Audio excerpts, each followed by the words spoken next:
இடைமுழக்கம் YouTube channel நண்பர்கள் அனைவருக்கும் இந்த நேர வணக்கங்கள். இன்றைய நாளில் உங்களோடு இணைந்து கொள்வதில் பெருமகிழ்ச்சி. இன்று 20ஆம் நாள் ஜூன் மாதம் 2026ஆம் ஆண்டு. இன்றைய நாளின் செய்திகளோடு இணைந்து கொள்ளலாம்.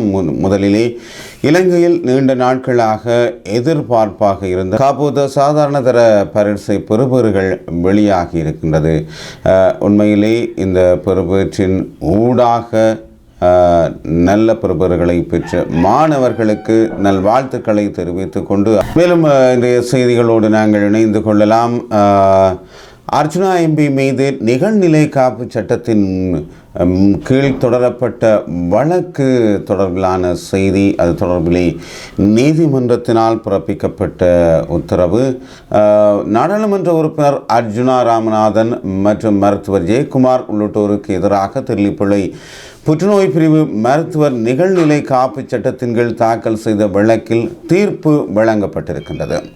குறித்த தீர்ப்பு நேற்று, அதாவது 19/6/2026 வெள்ளிக்கிழமை நேற்று யாழ்ப்பாணம் நீதவான் நீதிமன்றத்திலே வழங்கப்பட்டிருக்கின்றது.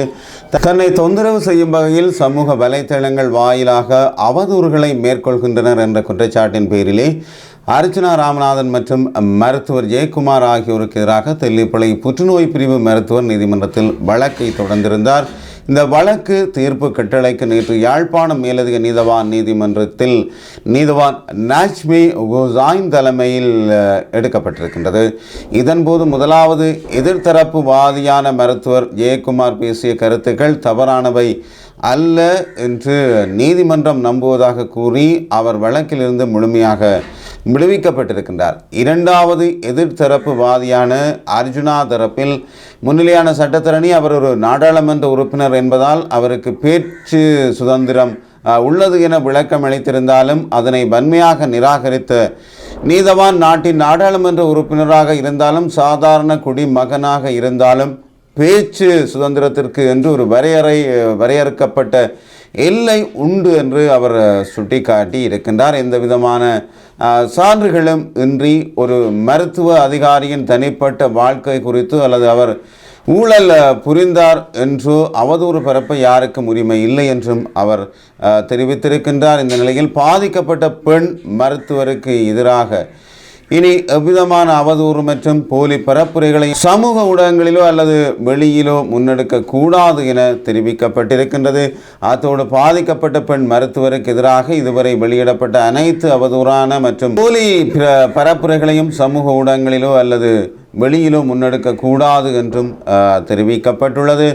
அத்தோடு பாதிக்கப்பட்ட பெண் மருத்துவருக்கு எதிராக இதுவரை வெளியிடப்பட்ட அனைத்து அவதூறான மற்றும் போலி பிரச்சார காணொளிகளையும் உடனடியாக நீக்க வேண்டும் என்றும் நீதவான் கட்டளையிட்டிருக்கிறார். குறித்த வழக்கில் வழக்கு தொடுனர் சார்பில் சிரேஷ்ட சட்டத்தரணி லக்ஷான் டயஸின் வழிகாட்டலில் சட்டத்தரணி கனகலிங்கம் கிசோபனாவும் அர்ஜுனா ராமநாதன் சார்பில் சட்டத்தரணி கௌசல்யா நரேந்திரனும் முன்னிலையாகி இருந்தனர். இதேவேளை புதிதாக நடைமுறைப்படுத்தப்பட்ட 2024ஆம் ஆண்டின் 9ஆம் இலக்க நிகழ்நிலை காப்பு சட்டத்தின் கீழ் இலங்கையில் தீர்ப்பளிக்கப்பட்ட இரண்டாவது விசேட வழக்கு இதுவாகும் என்றும் சொல்லப்படுகின்றது. மேலும் இரத்து செய்யப்படும் பயங்கரவாத தடுப்பு சட்டம் என்று அமைச்சர் உறுதியளித்திருக்கின்றார். நேற்று யாழ் வந்த நீதி அமைச்சர் இவ்வாறு சொல்லியிருக்கின்றார். இலங்கையில் தற்போது நடைமுறையில் உள்ள பயங்கரவாத தடுப்பு சட்டம் எதிர்காலத்தில் முழுமையாக ரத்து செய்யப்பட்டு அதற்கு பதிலாக மக்கள் நலன் சார்ந்த புதிய சட்டம் மூலம் ஒன்று நாடாளுமன்றத்தில் சமர்ப்பிக்கப்படும் என்று நீதி மற்றும் தேசிய ஒருமைப்பாட்டு அமைச்சர் சட்டத்தரணி கர்சன நாணயக்கார தெரிவித்திருக்கிறார். கிளிநொச்சி மாவட்ட செயலகத்தில் நேற்று நடைபெற்ற சிவில் சமூக பிரதிநிதிகள் மற்றும் மக்கள் பிரதிநிதிகளுடனான கலந்துரையாடலின் போதே அமைச்சர் இதனை குறிப்பிட்டிருக்கின்றார்.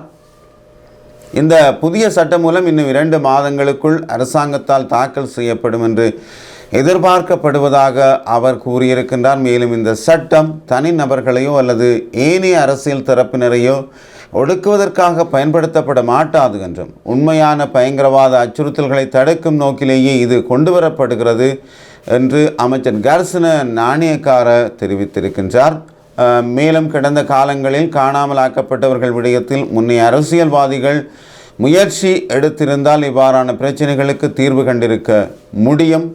யுத்தம் முடிவுக்கு கொண்டு வரப்பட்டாலும் சகவாழ்வு, நல்லிணக்கம், ஒற்றுமை என்பவற்றை அமைப்பதற்கு முடியாமல் போயிருக்கிறது என்றும் இந்த அரசாங்கம் அதற்கான முயற்சிகளை எடுக்கும். தமிழர்களை இரண்டாம் பிரஜைகளாக பார்க்கின்ற எந்த ஒரு சந்தர்ப்பங்களுக்கும் இனி இடமளிக்கப் போவதில்லை என்றும் அவர் தெரிவித்திருக்கின்றார். கோடபாய ராஜபக்ச சிங்கள மக்களின் வாக்குகளால் வெற்றி பெற்றிருந்ததாக தெரிவித்து வந்தாரை தவிர இந்த அலுவலகங்களை செயல்படுத்த விடவில்லை.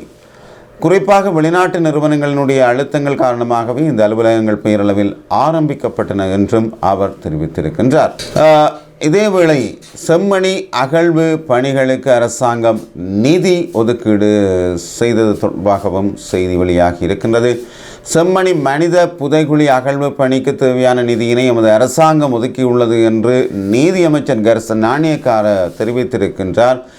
செம்மணி மனித புதைகுழியை நேற்றைய தினம் பார்வையிட்ட பின்னர், அதாவது 19/6/2026 நேற்று வெள்ளிக்கிழமை பார்வையிட்ட பின்னர் ஊடகங்களுக்கு கருத்து தெரிவிக்கும் போது அவர் மேலும் இதனை தெரிவித்திருக்கின்றார். அகழ்வின் பின்னரான அடுத்த கட்ட நடவடிக்கைகளுக்கும் நிதிகளை வழங்க தயாராக உள்ளதாக, புதைகுழி தொடர்பிலான நீதியான விசாரணைகளை முன்னெடுக்க அரசாங்கம் ஆதரவாக இருக்கும் என்றும் அவர் தெரிவித்திருக்கின்றார்.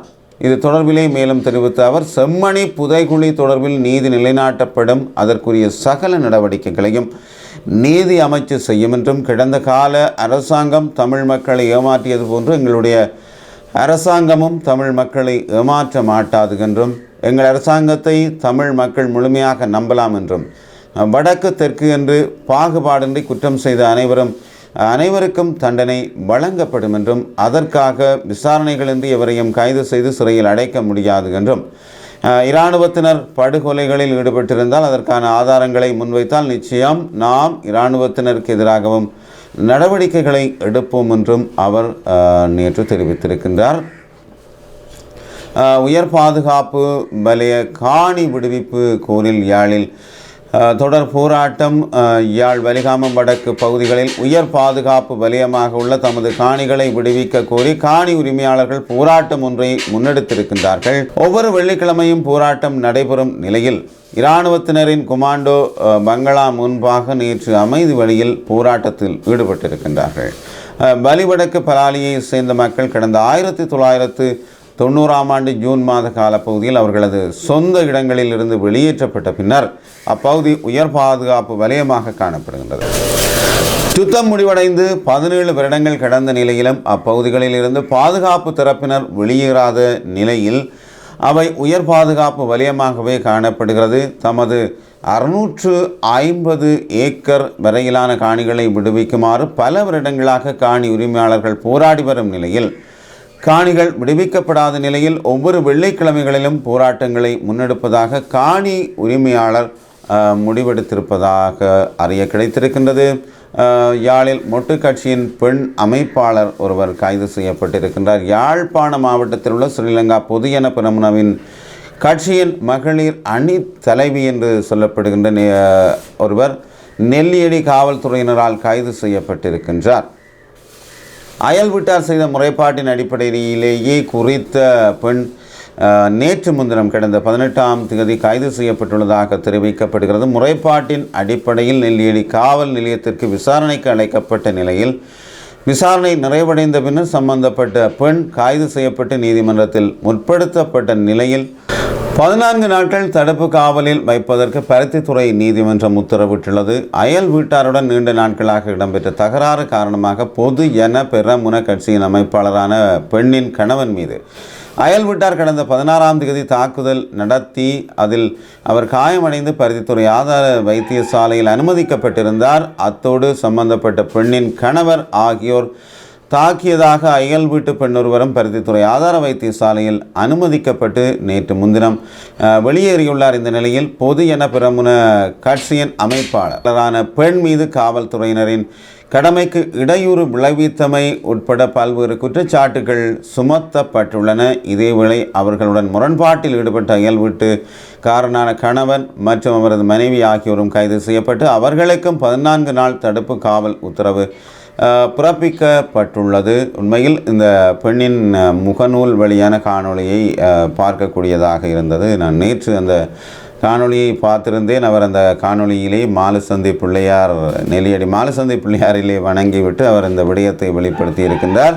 தனது கணவன் இப்படி கைது செய்யப்பட்டு விட்டார், தன்னையும் இப்பொழுது நெல்லியடி காவல்துறையினர் கைது செய்ய போகின்றார்கள் என்ற விடயத்தை அந்த முகநூல் வழியாக பகிர்ந்திருந்தார். அந்த காணொளியை பார்க்கக்கூடியதாக இருந்தது. அயல் வீட்டிலே ஏற்பட்ட நீண்டகால பிரச்சனை தொடர்பிலேயே இந்த விடயம் நடைபெற்றதாக சொல்லப்படுகிறது. தொடர்ந்து நாங்கள் கனடாவுக்கு செல்ல தயாரான இளம் மருத்துவரின் உயிரிழப்பு தொடர்பிலே காதலனின் அம்பலமான தகவல் தொடர்பான ஒரு செய்தியை பார்க்கலாம். நேற்று கூட அந்த செய்தியையும் நான் இந்த யூடியூப் சேனலூடாக பகிர்ந்திருந்தேன். இது தெல்தனிய வைத்தியசாலைக்கு அருகில் சந்தேகத்திற்கிடமாக நிறுத்தி வைக்கப்பட்டிருந்த கார் ஒன்றிலிருந்து மர்மமான முறையிலே உயிரிழந்த நிலையில் கண்டெடுக்கப்பட்ட வைத்தியரின் மரணம் தொடர்பான விசாரணை நடத்தி வரும் காவல்துறை சந்தேக நபரான காதலன் குறித்து அதிர்ச்சியூட்டும் பல தகவல்களையே வெளிக்கொண்டு வந்திருக்கின்றார். இவ்வாறு உயிரிழந்தவர் அம்பாறை பொது வைத்தியசாலையில் பணியாற்றிய 34 வயதுடைய ஜம்ஜா தர்சினி என்று சொல்லப்படுகிறது. அவரது சடலத்தை காருக்குள் விட்டுவிட்டு தப்பிச் சென்றதாக கூறப்படும் 38 வயதுடைய காதலன் சட்டபூர்வமாக திருமணமான நபர் என்பது தற்போது அதிகாரப்பூர்வமாக உறுதிப்படுத்தப்பட்டிருப்பதாக சொல்லப்படுகிறது. சந்தேக நபர் ஆரம்பத்தில் கண்டேனோருவ பகுதியை சேர்ந்தவர் என தகவல்கள் வெளியாகிய போதிலும் அவரது உண்மையான நிரந்தர வசிப்பிடம் குருநாகல் மாவட்டத்தின் நாரமல பகுதி என விசாரணைகளை முன்னெடுத்து வரும் மூத்த காவல்துறை அதிகாரி ஒருவர் தெரிவித்திருக்கின்றார்.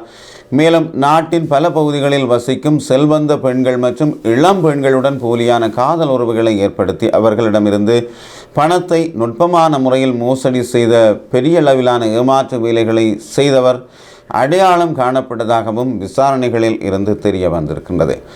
அவருக்கு எதிராக ஏற்கனவே குற்றப்புலனாய்வு திணைக்களத்திலும் நாட்டின் பல்வேறு போலீஸ் நிலையங்களிலும் நிதி மோசடி தொடர்பான பல முறைப்பாடுகள் பதிவாகியுள்ளதுடன் பல நீதிமன்றங்களில் வழக்குகளும் நிலுவையில் உள்ளதாக தெரிவிக்கப்பட்டுள்ளது. தலையில் வழுக்கை கொண்ட நபரான இவர் பெண்களை ஏமாற்றுவதற்கான செயற்கை முடி பயன்படுத்தியதாகவும் விசாரணைகளில் இருந்து கண்டறியப்பட்டிருக்கின்றது. இதேவேளை இவர் கணனி மென்பொருள் பொறியியலாளர் என ஆரம்பத்தில் சில ஊடகங்களில் வெளியிடப்பட்ட தகவல்கள் முற்றிலும் தவறானவை என்று விசாரணைகளை மேற்கொண்டு வரும் மூத்த காவல்துறை அதிகாரி ஒருவர் இவ்வாறு தெரிவித்திருக்கின்றார். உயிரிழந்த வைத்தியரின் சடலம் கண்டெடுக்கப்பட்ட கார் கூட சந்தேக நபர் இரகசிய உறவு பேணியதாக கூறப்படும் அம்பாறை பகுதியை சேர்ந்த மற்றொரு பெண்ணுக்கு சொந்தமானது என்று விசாரணைகளில் இருந்து தெரிய வந்திருக்கின்றது. அந்த பெண்ணிடமிருந்து காவல்துறை விரிவான வாக்குமூலத்தை பதிவு செய்திருக்கின்றார்கள். மேலும் உயிரிழந்த பெண்ணும் சந்தேக நபரும் நுவரெலியாவில் உள்ள ஒரு விடுதியில் கடந்த ஜூன் 3 முதல் 16ஆம் தேதி வரை ஒன்றாக தங்கியிருந்ததாக விசாரணைகளில் இருந்து தெரிய வந்திருக்கிறது. அங்கு இளம் பெண் கொலை செய்யப்பட்ட பின்னர் அவரது சடலம் காரில் ஏற்றப்பட்டு தெல்தனிய வைத்தியசாலை வாகன திரைப்படத்திற்கு அருகில் கொண்டு வந்து வைக்கப்பட்டிருக்கலாம் என்று காவல்துறையினர் தீவிரமாக சந்தேகிப்பதாக சொல்லப்படுகின்றது. அத்துடன் காதலனுடன் கனடாவுக்கு செல்லும் நோக்கில் உயிரிழந்த பெண் வங்கியிலிருந்தும் பலரிடமிருந்தும் அதிக வட்டியில் சுமார் 15 மில்லியன் ரூபாய், கிட்டத்தட்ட 1.5 கோடி ரூபாய் தொகையை பெற்றுக்கொண்டு அதனை முழு நம்பிக்கையுடன் சந்தேக நபரிடம் வழங்கியிருந்ததாகவும் விசாரணைகளில் உறுதிப்படுத்தப்பட்டுள்ளது. இந்த மோசடி குற்றச்சாட்டுக்களுக்கு உள்ளான சந்தேக நபரை உடனடியாக கைது செய்வதற்காக பல விசேட காவல்துறை குழுக்கள் தற்போது நாடு முழுவதிலும் விரிவான தேடுதல் மற்றும் கைது நடவடிக்கைகளை முன்னெடுத்து வருவதாக தெரிவிக்கப்படுகின்றது. இவ்வாறு பல பெண்கள் ஏமாற்றப்பட்டு கொண்டே தொடர்ந்து இருக்கின்றார்கள். உண்மையில் இந்த சமூகத்திலே விழிப்புணர்வு என்பது போதாமையே இதற்கு காரணமாக இருக்கலாம். நல்லது அன்பு சொந்தங்களே, இதுவரையும் நீங்கள் இடிமுழக்கம் யூடியூப் சேனலின் செய்திகளோடு இணைந்திருந்தீர்கள். மீண்டும் நாளை சந்திக்கும் வரை விடைபெறுகின்றேன். நன்றி, வணக்கம். தொடர்ந்தும் உங்கள் ஆதரவை நல்குங்கள்.